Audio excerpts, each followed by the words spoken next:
On September 1st, 2006, the MMORPG Roblox was officially launched to the public, and it's been on a massive rise ever since. The platform is defined by its thousands of user-generated games and avatar customization options.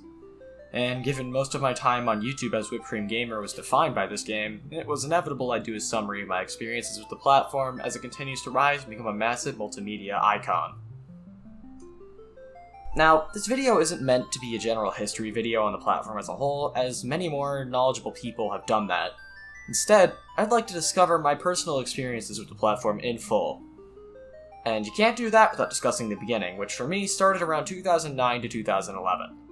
At this point, I was mostly just playing as a guest on my grandfather's computer whenever I'd go to his house, and distinctly remember just playing whatever looked fun at that instant. Most of the time, those were baseplate games with LEGO Ninjago free models.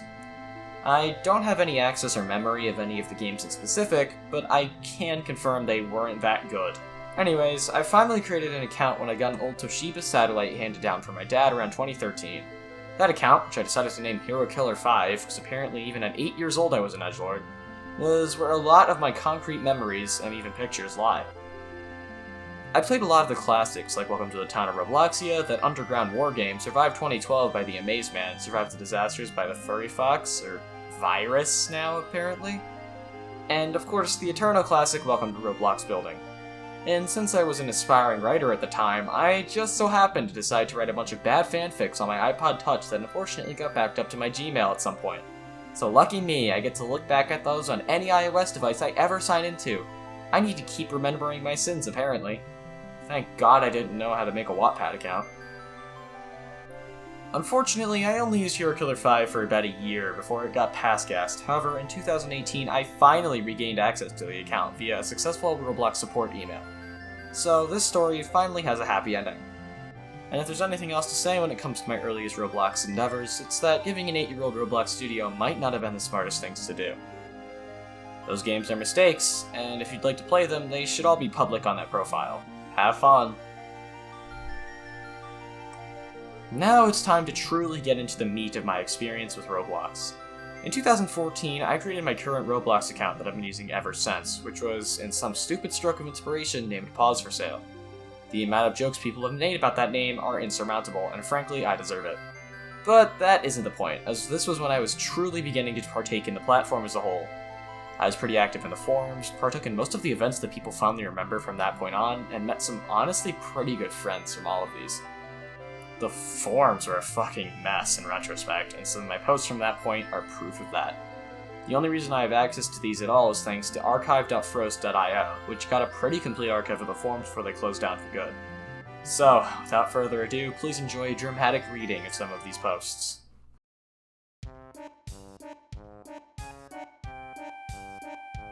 Nice bait. Nice bait. Describe Roblox in 3 words.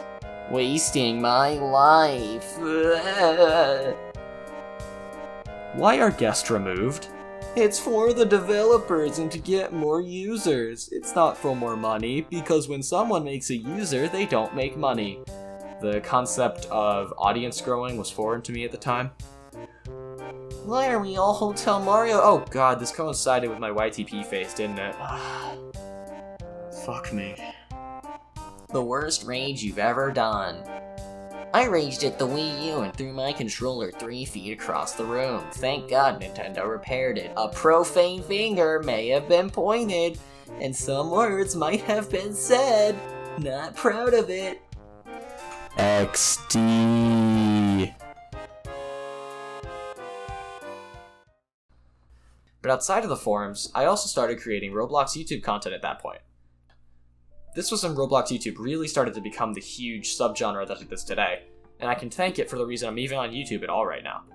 Whipped Cream Gamer gave me the audience boost that inspired me to give content creation one more shot last year, and given I'm averaging around 60 views a video as opposed to 10 per video, I think it's paying off, at least in scale. The reason I even bring up YouTube is because it's where most of my Roblox memories and effort got immortalized. As much as I hate looking back on Whipped Cream Gamer, I have to admit that it's where a lot of my current hobbies were formed. It's where I learned most of my video editing tricks, where I gained my fondness for retro gaming that has formed most of this channel's content, exposed me to tons of different genres of games and different people, and truly made me realize how much I loved working with electronics and playing video games. And while none of what I just said is really related to Roblox as a platform, Roblox is where I began to realize that, hey, I do kind of like playing these older games and creating things. YouTube is still a hobby for me, just like it was 6 years ago, and I still use it as a way to express myself. Without Roblox, I never would have realized this part of me. Playing games with friends and then making that into a video afterwards is still something I honestly find myself nostalgically reminiscing about even today. And while I'm not really in touch with most of the people I met thanks to Roblox these days, Derpelo, please do feel free to reach out at some point. I still have the memories thanks to it, and that's really why I have such a soft spot for the platform.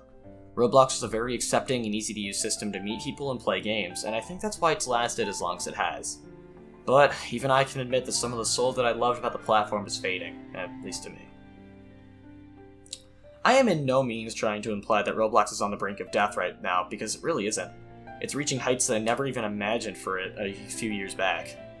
But I think to reach this, they had to cast aside the soul that drew so many in them first. Roblox has been progressively losing its more childlike branding and presentation, started by changing their logo to a very corporate-looking one that is surely easy to market to some suited executives, but really doesn't appeal to anyone or really come off as unique. It's not offensive, but that's all it has going for it. The older logo just screams Roblox, figuratively and literally, to most anyone who sees it at this point, and I really do miss it. The games that are most popular now are very generic and cookie-cutter, but honestly, I think that's mostly thanks to a demographic shift.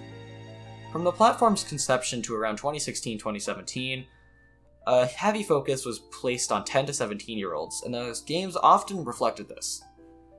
Games from these time periods were pretty complex and well-made, while all managing to feel distinct and different from each other.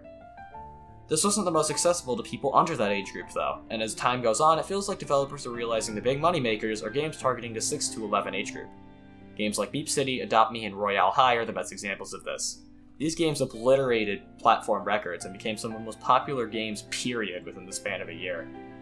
These games are dead simple and easy for anyone to understand, and all are social games which allow for users to have fun with each other with a simple but effective setting.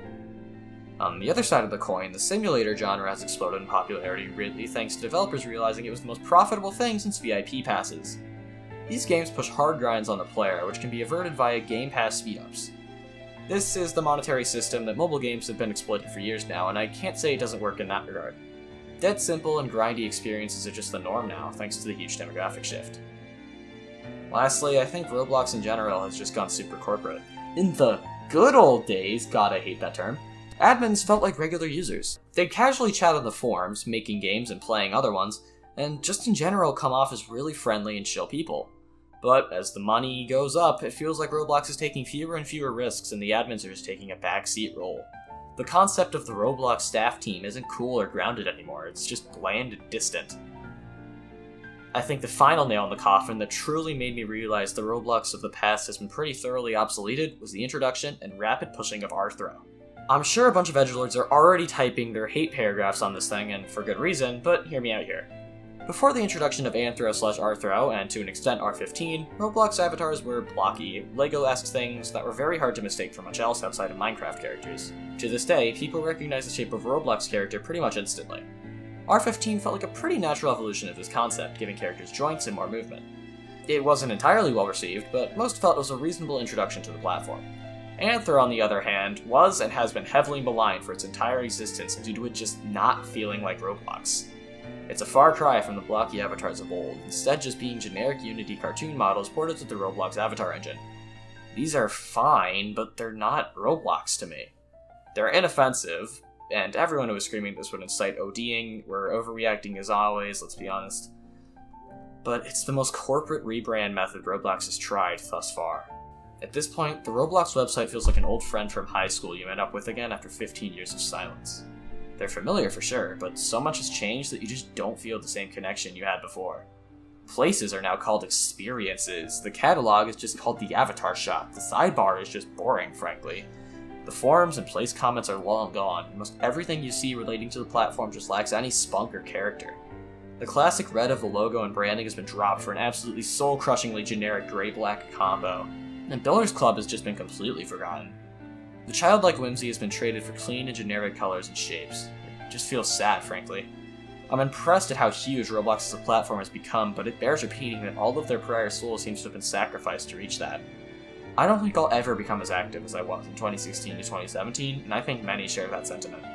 Lots of the Roblox YouTubers that inspire me have basically stopped caring about the platform at large, and the creativity is flatlined. It's a success for sure, but is it truly worth the mass exodus of legacy users? I'll always have a soft spot for this game and what it did for me, but I think my time for it is past. I'm never going to get the platform I remember back at this point, and I just have to come to terms with that. I still log in every so often to play a classic or try something that looks interesting, but outside of that, I know of very few times I've gone to the website to play a game recently. It's been a rough ride, but I think this is the best time for me to truly say goodbye to the platform that formed who I am as a person.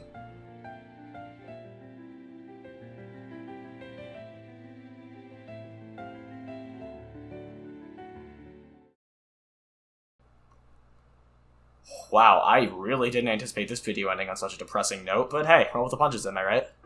I'm curious to hear of your experiences as well, so do feel free to leave a comment on Roblox or really anything. There were tons of these kinds of MMOs, so I'm curious to see what I missed out on.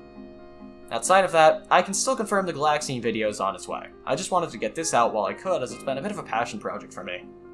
Outside of that, I hope you enjoyed this little dive into my history with Roblox. If you're curious to see my history with YouTube after this, I've recently created a playlist with every Whipped Cream Gamer video in chronological order, so do feel free to give that a watch if you're curious. Shame's a social construct anyway.